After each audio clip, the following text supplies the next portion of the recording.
It turns out Jaden Reed's becoming our go-to guy. I mean, if you looked at motion, Malik Heath and Jordan Reed, or Jaden Reed, mostly Jaden Reed is doing all your motion stuff last night. Maybe, I don't know. Obviously, you can kind of figure out why he's filling that Deebo Samuel role in this offense. But he is the explosive player now, run and pass. I want to get this right. So Jaden last night has 4 carries for 38 yards. So that's over 9 a carry. Okay. Dylan's got like 3.5 a carry. All right. Patrick Taylor had a couple nice carries as well, but really, this is your go-to guy. This is it now. And he's just able to run away from this, linebacker. He's just doing a really good job. That's how you start. And second week in a row, you start off the game by giving him, 2 out of the last 3 weeks, he starts off the game by getting the football on an around jet sweep type of action. So what do they do now? They run the orbit. They fake the handoff. They give the ball underneath for the first down. They do this later in the game as well. AJ has a nice hole. Of course, when you're running Jaden around that much, eyes go to the backfield, all the turnaround handoff stuff. You don't really know where the ball is. And what AJ really needs is an open hole that he can see now and hit now. He doesn't want to jump cut or do anything in the backfield. Using motion now, we show that by using Jaden, putting him across the football, they don't move. They just adjust by shifting over. That means that the safety down here, I'll go back to the circle if I can. There we go. So we're using motion by putting Jaden Reed across the ball because they stay. They don't chase him. Now we know who's got flat and who's got deep contain here. So now you know that Tucker Kraft, who had a great game yesterday, probably his best game as a pro from a receiving standpoint. I don't know about blocking. But now you know who he has to beat. He has leverage already, gets down for a 7-year game. These are great. Like, this is a great way to start the football game. But unfortunately, sloppy footwork starts showing up with Jordan. And so, like, this is a very easy, just catch the ball, put him in a position to be successful. But you look here, and you're running the wrong direction. Like this, there's no reason to run away from the line of scrimmage and throw this football. And this is the thing about this is the highest level, right? The National Football League is the highest level of football played in the world. Okay. And Jordan Love is one of the top 20-ish quarterbacks in the National Football League. And the Green Bay Packers are a storied franchise that have had an incredible amount of success. This stuff is either being condoned or tolerated, or we're in practice every day. I remember watching Russell Wilson in Seattle doing a wet ball drill, doing the exact same thing that Jordan's doing now, taking a snap, but he's flipping his hips with his feet in the ground and throwing the ball to the guy, right? They're doing a wet ball drill. Everything's got to be perfect. But, and like you guys know, I'm not a Russell Wilson fan, but the way you go about your business matters. This is ridiculous. I know it doesn't seem like a big deal or a big play, but it's the mentality and the mindset of thinking like, oh, it's okay because I'm talented. I don't need to work on the fundamentals. This loses you football games, as we saw last night.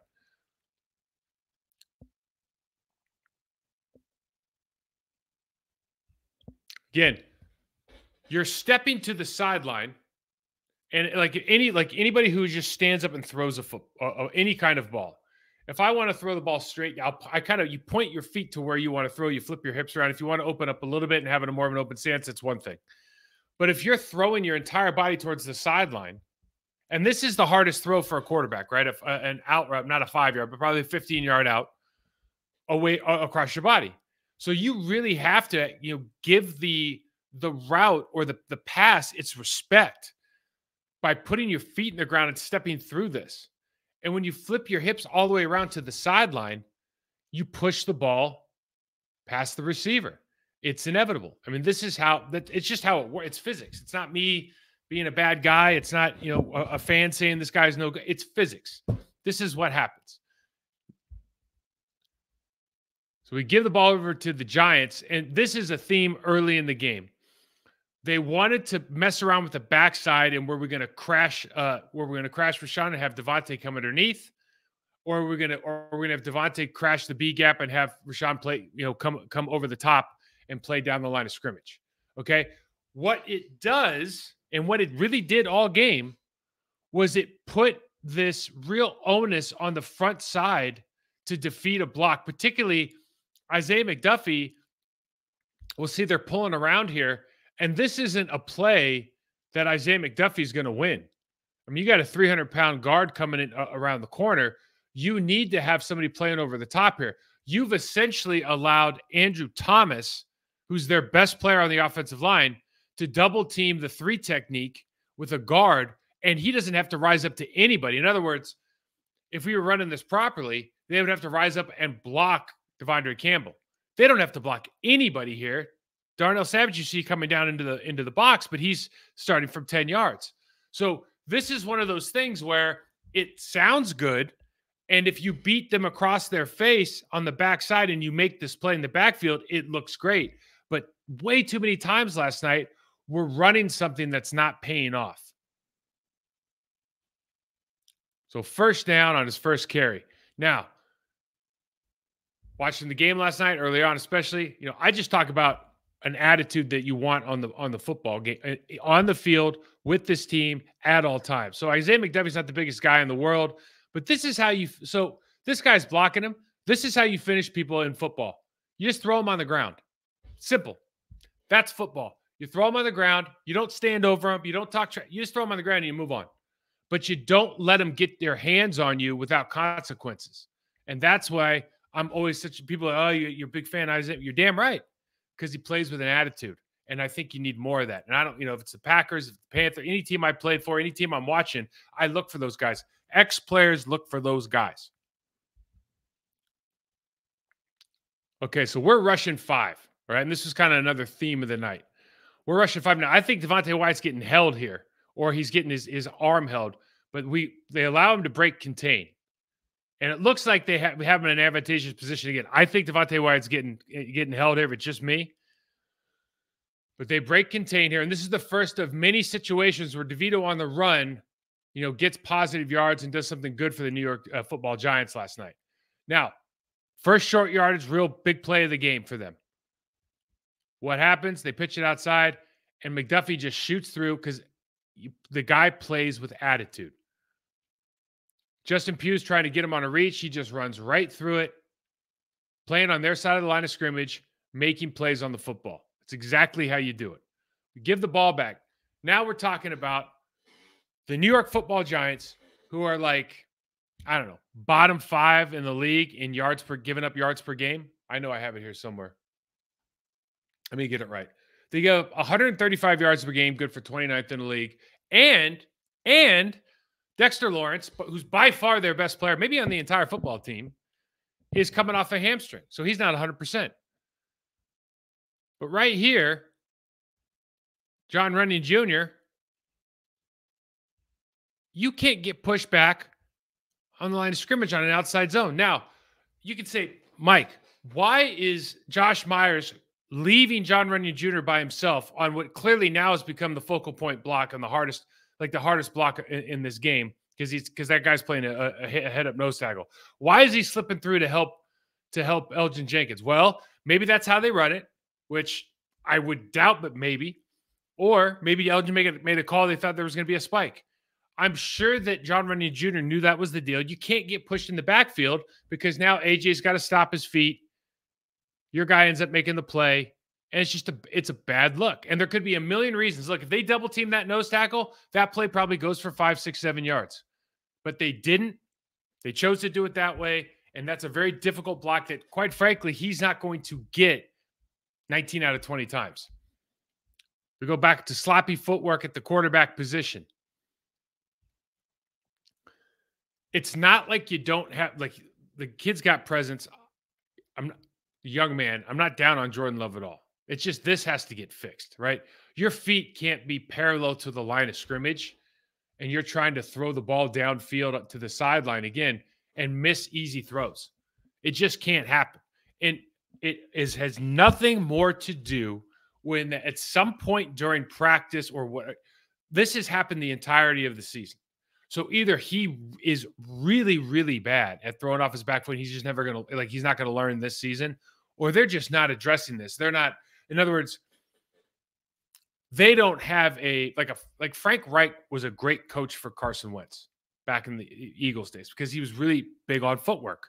When Frank Reich left, Carson Wentz's footwork left with him, right? And he never got it back. Okay. You have to have somebody in the building that's going to have a real attention to detail. I'm not saying they do or not. I'm just saying it's showing up on film that nobody's helping him get right. It feels like the Giants and the Packers are kind of in the same situation with the same play sheet. And I said this a number of times during the game last night. Like, man, they're running the same. Like, the teams are running the same stuff.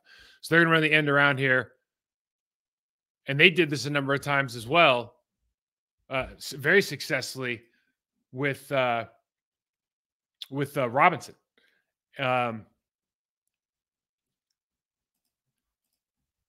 Maybe not as much as Reed, but they're keeping that, like, it becomes a viable part of the running game, I guess is the point.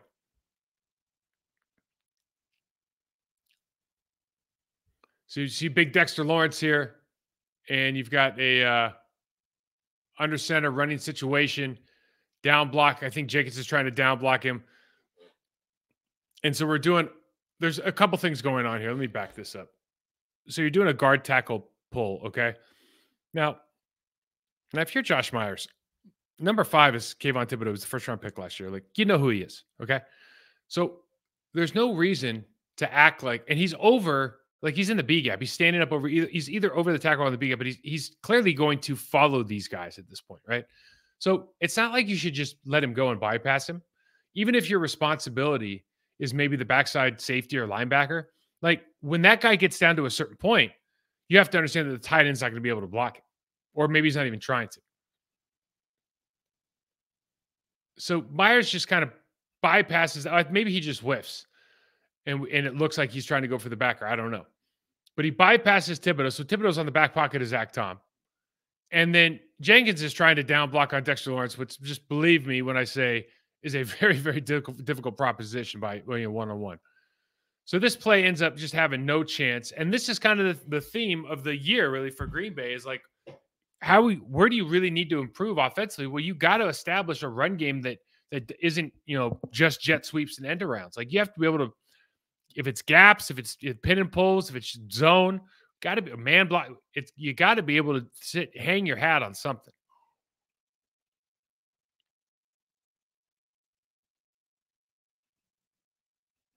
So this is an interesting play. So it's 3rd and 5 or 3rd and 4. So they get 4th and 1. And there was a number of plays last night that actually went Green Bay's way. But this never has to happen. I'll show you right here, okay? Details. This play doesn't ever have to happen. The receiver does a really good job of getting to the first down marker, and he's running down like as he should. He's holding, it's what you just call holding your line. In other words, you're not going to come back to the quarterback, back to the line of scrimmage, but Jordan's going to throw the ball to lead him so he doesn't feel like if he doesn't come back to the line of scrimmage, this ball's going to fall short. Jordan leads him back to the line of scrimmage, and so now he has to catch the ball here. And so this whole reach, so is he inbounds, is he out of bounds? I was shocked that they got this call. It was a great heads-up play by him, but play never needs to happen.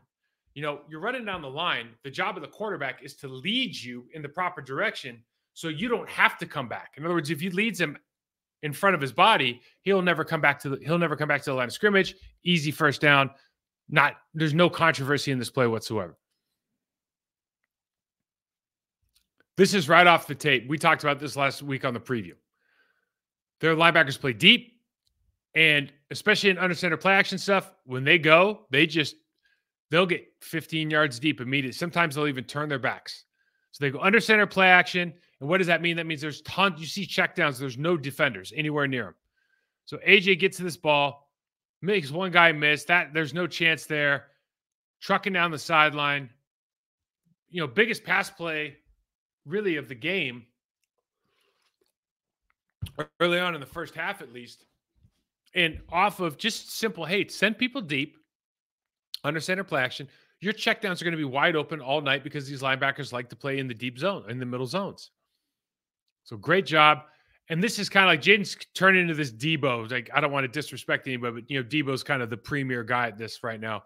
But Jaden Reed is becoming that person in this offense, and he's just perfect for it.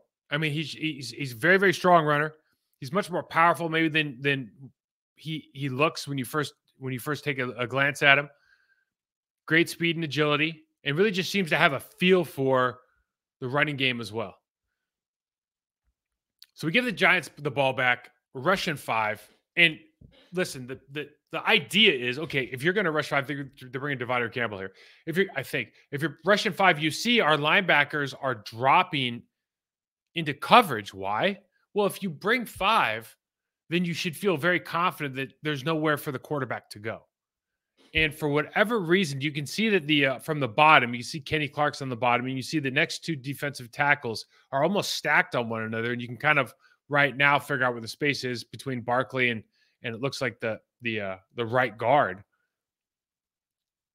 And DeVito just takes off in one of many quarterback scrambles that ends up in very positive yardage, if not a first down, for the New York Giants.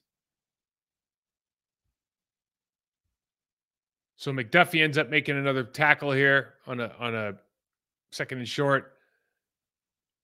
This is, I think, the confusing stuff for me. So this is what you call a penny front. So 5 down linemen. And you look at the top, there's 4 receivers to the top of the screen. And you've shifted out your line. This isn't a penny front. This is just a regular 3-4. You got Isaiah McDuffie out. But why? If in an empty backfield, Preston Smith has to move over, even maybe to the point. In other words, maybe you move him over the point man there, the second receiver from the tackle. Because this is a numbers game. If Saquon Barkley, who's split all the way out, catches this football, you have 3 blockers and 2 defenders within 10 yards. So this is a very, very easy first down. If you walk out the defensive end, whole new ballgame, because not one of those guys can block Preston Smith. But again, there's got to be an adjustment probably on Wednesday or Thursday of like, hey, if we see this look out of base, like we know we're going to drop you anyways, so let's just go ahead and get out there because there's the quarterback's not going to run a sweep this way, or he's not going to run a draw to where you were. So this is a little bit confusing for me. And you see the safety coming down and trying to fit this up, but really this is way too easy. I mean, Andrew Thomas is able to get a helmet play side on Preston because he's under the impression he doesn't need to be all the way out there. And on a 3rd and short like this, when they take their best player and they put it out, they put him out behind 3 receivers, it's like, what do you think they're going to do? I want you to, we talked about this before. Remember this, but this is the backside of this formation, tight end hipped off, quarterback in gun. We got near right, which means the running back is to the tight end side. And watch how they play this. I'm talking about the Packers. Now, Rashawn Gary is playing square. The suggestion there by playing square is that he is going to read this and try to come off for the quarterback, okay? That's the suggestion. Otherwise, he would just go crash the quarterback crash the running back. And when the quarterback pulled, it would be Devondre Campbell or somebody else's responsibility. The thing here that's confusing is everybody kind of follows the quarterback. Maybe they read the read early. But remember that play because they come back and do the same thing and pull it, and it's a real problem. So the thing about crashing your linebackers and playing aggressive is, and this is what this is what the Giants are counting on, is that, Isaiah McDuffie, Devondre Campbell, they're going to go play hard to the line of scrimmage on run action. And you're going to be able to have little pockets of space where if you can beat the cornerback and get the ball before the safety can adjust, you're going to have some opportunities to make some intermediate throws. And this is exactly what they do. So again, I just think from a coaching perspective, Daboll and the staff did a really nice job of setting this kid up for success. Still got to throw the ball, still got to catch the ball though, right? So we're rushing 5. Again, they're bringing McDuffie on a blitz around the edge. And when you're rushing 5, now you got checkdowns all over the board. So Devondre Campbell, if I back this up, Devondre's backing into his zone.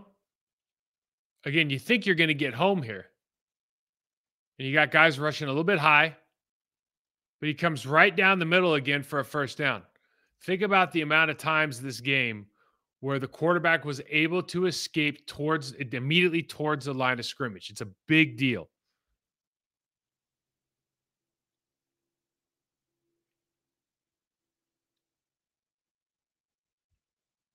Now, this play, you're running a new formation. 17's in the backfield. I think you got Saquon leading here, and I think McDuffie just gets caught with his eyes catch him. So Van Ness is reading the quarterback, and McDuffie thinks this is going to hit right off Van Ness, and I don't think he understands that 17 has the ball. He misses this opportunity here because we do have outside. They forced him back vertical. I'm talking about 17 now, the carrier, and McDuffie's just out of position. They get a huge run down to the 5-yard line. And this play, we should all know what this play looks like. This is the first time we saw this was Trent Williams going in motion, coming across and hammering Rashawn Gary in the playoffs. This isn't Big Trent, but now they're going to take advantage of Lucas Van Ness, who really, with an off-the-ball tight end in a 2-point position, he's got to be thinking reset the line of scrimmage here. Like, he should have this guy back at the 9, 10-yard line right off the snap because he's that kind of powerful player. I mean, that's your job, right? And so what happens here is it ends up being just a car accident at the 5, and 64 comes in and just cleans house. Everybody goes down. They collapse the end. I mean, this is a disaster over there on the far side, and a lot of it's just because we're catching and we're not resetting that line of scrimmage. Like if you're a D end, and again, I don't like that he's playing in 2.0 all the time, but you do what you do, and you got a tight end off the ball in a 2-point stance and he's attacking you, dude, it's like I'm resetting you at least a yard back because that's just what I'm going to do. And you can try to run around me or this would kick me out, but it's going to be at the 10 here. It's not going to be at the 5-yard line, for God's sakes. That's the easiest touchdown Saquon's going to have all year. Again, not a great ball thrown off his back foot. Wicks, just an elite level athletic play here. See a little bit of a push off, who cares? But you talk about body control, man. That is really something special. I say you can't win like this. What do I mean by that? Okay. So it's 3rd and short. And we've been talking about having Jordan Love pull the ball for weeks because it's been there and it's there right now. So now you got Tucker Kraft running on a cornerback, okay? You've got everything else sealed off. Kayvon Thibodeaux had his chest towards the center until a split second ago. So he's not running right now. He's turning and beginning to run. So you have leverage everywhere. If you're Jordan Love, there is no room to slow up here. You just got to run. You got to run for the pylon and trust that Tucker Kraft's going to do his job. You can't slow down and try to okey doke Kayvon Thibodeaux, who quite frankly is pound for pound a much better athlete than you are. So he gets the strip sack, he strips the ball for the fumble. And then luckily the Green Bay Packers are playing some good, base run defense against the running backs at this point. They go full house backfield and lateral runs suck, man. I don't care what team I'm watching or playing for. Like if you're, 3rd or 4th down and short and you're doing these lateral runs, man, I just time and time again, they just get blown up every play. And shout out to our guy here who is this Eric Wilson who comes up 45. Eric Wilson and McDuffie come up and stuff this guy behind the line of scrimmage. I think McDuffie finishes off. A good job by Eric Wilson, filling the lane. Big play for him. But really, if you're the Giants and you're like, why are you running Saquon Barkley at a fullback position across the ball? So Jordan again. And this is the pick. And you got to look the safety off. One, you can see where he's staring. So the safety gets a great break on this ball. But the second thing is, and this comes up again later, you can't always hitch. Sometimes you got to let the ball go. And if you're gonna hitch, then the ball's got to be really like you're hitching because you're loading up, right? So hitching is a timing thing on some routes, right? But if that's the case, like if you're taking a hitch to time it, then this ball's got to be out perfectly. You know, if it's 1, 2, 3, 4, 5, plant and throw, quarterback practices all of this stuff.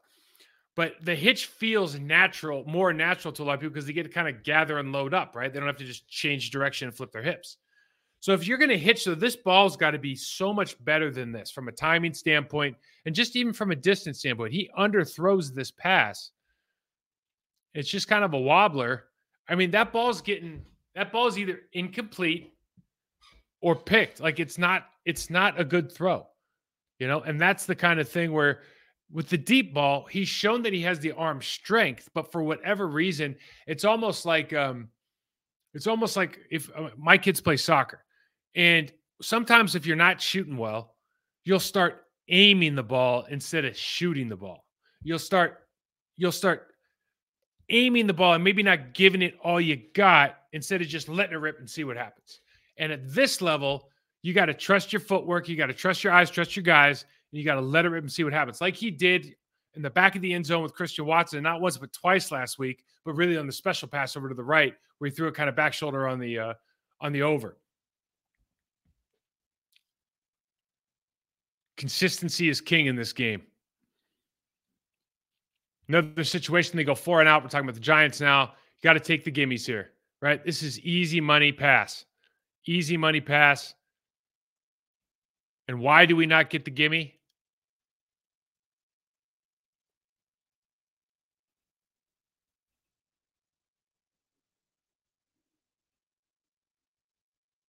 Sure what happened there, guys. Let's try that again. All right. Right here. This is a gimme route. You just got to hit it. Like there's nothing to think about. Just do it.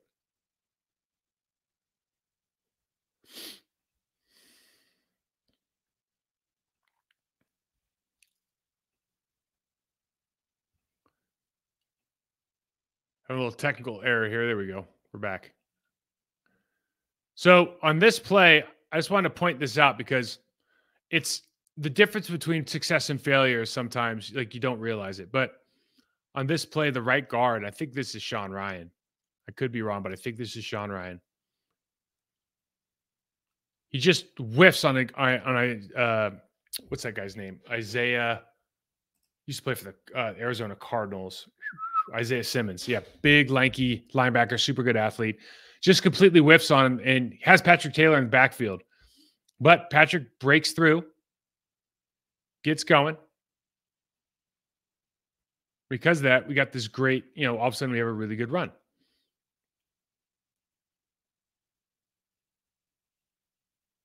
Now, Patrick, I think this is the next play. Driving down and just a mental error. And listen, we can all sit here and go, oh, but look, they had 3 timeouts. Like they weren't going to this has nothing to do with scoring a touchdown or not scoring a touchdown. It's Matt LaFleur comes over and he's calling the timeout and he's angry and he knows, Patrick Taylor knows he made a mistake, but